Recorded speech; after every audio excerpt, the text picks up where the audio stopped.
Let's fold some stars. Each one of these strips of paper in this jar represents a new follower on Twitch this week. People are on Twitch, but they don't really understand Twitch. And that goes for viewers and streamers. For streamers in particular, that's really interesting to me because I'm not certain how you can expect to grow on a platform that you yourself are not familiar with. You need to know what a raid is. That word on its own sounds very scary, feels like it has very negative connotations, but actually a raid is a really important thing. It's when another streamer is ending their stream and they're bringing all of their viewers over to you. I've seen some streamers say they didn't know what a raid was and they thought that there were a bunch of bots flooding their chat, so they banned everybody. Typically, with the raid, every viewer who comes in with the raid is supposed to send a custom raid message from the channel that they are raiding from. So, for example, my raid message is Danzas has brought you a bouquet from her flower garden. And when you get a raid, there's nothing in particular that you are expected to do, but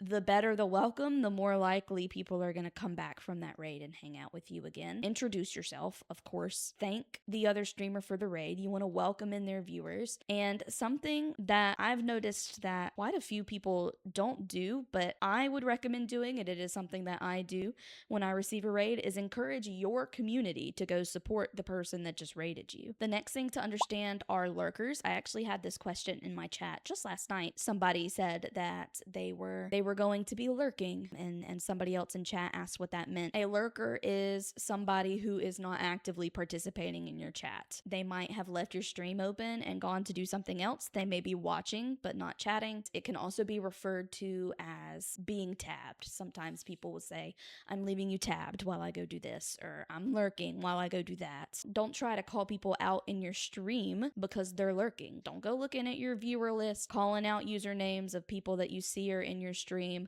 but aren't chatting. They will leave so quickly. If a streamer makes you feel like you need to apologize for lurking, it's probably not the best environment. You need to understand the difference between follows and subs or subscribers. A follow is free. All following does is give you the option to turn notifications on for a channel and puts them into your follower list so that they're easier to find next time. A subscriber is somebody who chooses to pay monthly to support the streamer, and there are typically perks that come with this, such as being able to watch the stream ad-free. If they have custom emotes, usually you're able to use those custom emotes. And then if there is a Discord server, sometimes there are sub-only Discord chat. There is something called a Prime sub. If you see that pop up in chat, that just means that somebody used their Amazon Prime subscription to sub to you. If you have Amazon Prime, you get one free Twitch sub per month, and somebody has chosen to use that on you. And then there is something called a gifted sub, and that is pretty much exactly what it sounds like. Somebody has gifted you or somebody else a subscription. You can choose who it goes to. You can gift a subscription to somebody specific,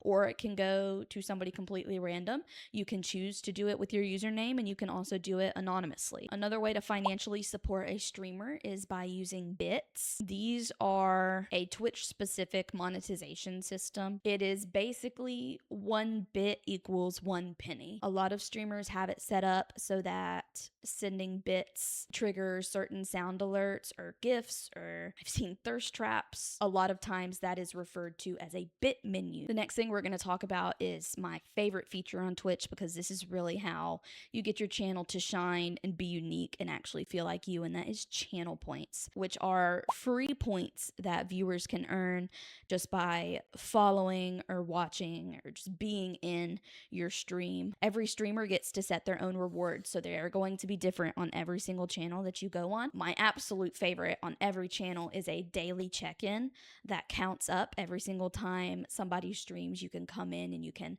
redeem your daily, is what people usually say. Mine is a daily flower, and it also gives them a random flower to go along with it. And it's just a really simple way for somebody to say, hi, I'm here, without actually having to talk. A way that you can have the customization of channel points without the point system is something called commands. There are a lot of really fun things that you can do with commands, and you do not need channel points to do them. You can use an application such as Mix It Up or StreamerBot. I personally use StreamerBot, but I've heard absolutely great things about Mix It Up as well. Just a couple of examples of things going on my channel. I have a Taco Bell and a Wingstop command, and both of them give you a random item from the respective menu that you do. It doesn't have to be complicated. It's a very simple way to add interaction. It's extremely worth it to take a day off of streaming just to figure out your channel points or even commands with Mix It Up or StreamerBot. You're going to see a lot of badges in chat. Badges are the little pictures that go before their usernames. Usually, if you press on somebody's username, you can hover over the badge and see what it's for. A couple of the global badges that you need to know about are VIP and moderator. A VIP is notated with a pink diamond.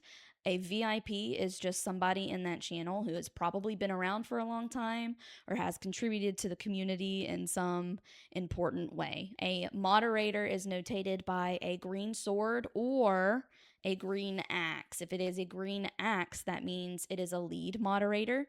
And the only thing that makes a lead moderator different from a regular moderator, as far as I'm aware, I could be forgetting something, but a lead moderator can moderate the moderators. The last term that you need to know about is hype train.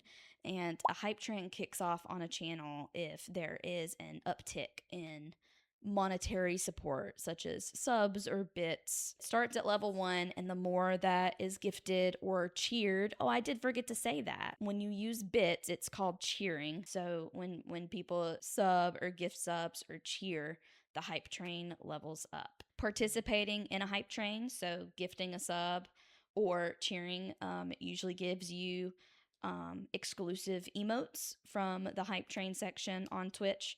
And then also at the ends of every hype train, the user who gifted the most subs and the user who cheered the most bits get a fancy little golden train badge in front of their username because they were the hype train conductor. And then there is also a permanent former conductor badge. It is a cute little purple train. So if you have been the conductor before, you do get to keep a badge. It is just not gold, but is still a pretty purple color. There are different kinds of hype trains. Honestly, even I have trouble remembering what each one is for. When a hype train kicks off, it will say what kind of hype train it is in the banner. A mythic and a golden kappa hype train just give you a special golden emote for the next 24 hours after. There is also a treasure train. This one, once it gets to level 2, so a certain amount of subs have been gifted or bits have been cheered, it unlocks a 35% discount on 5 or more gifted subs in the channel. And then the last kind of hype train is actually an experimental version right now, so they may not even keep it, but it is, I believe it's called the community hype train. This one gives non-contributors the rewards from the hype train as well. So people who did not cheer bits or gift subs or sub also get the emotes, but only a certain amount of them depending on how high the hype train level goes. I hope that some of these explanations and definitions helped you today. Let me know in the comments if there's anything else that you're confused about that I can touch on, or if you are a streamer yourself and you have advice about how Twitch works and some just cultural things that you need to know about Twitch, let us know down in the comments. And as I fold my 1000th star, I would like to formally invite you guys over to my channel. It is a very lovely and supportive community. We love to support other streamers. This one has stripes on it. My very first follower, which was actually my fiance, has dots all over it. So my number 1 follower and my 1000th follower both have a pattern. And this is 37 new stars to add to our star jar. Welcome to the greenhouse.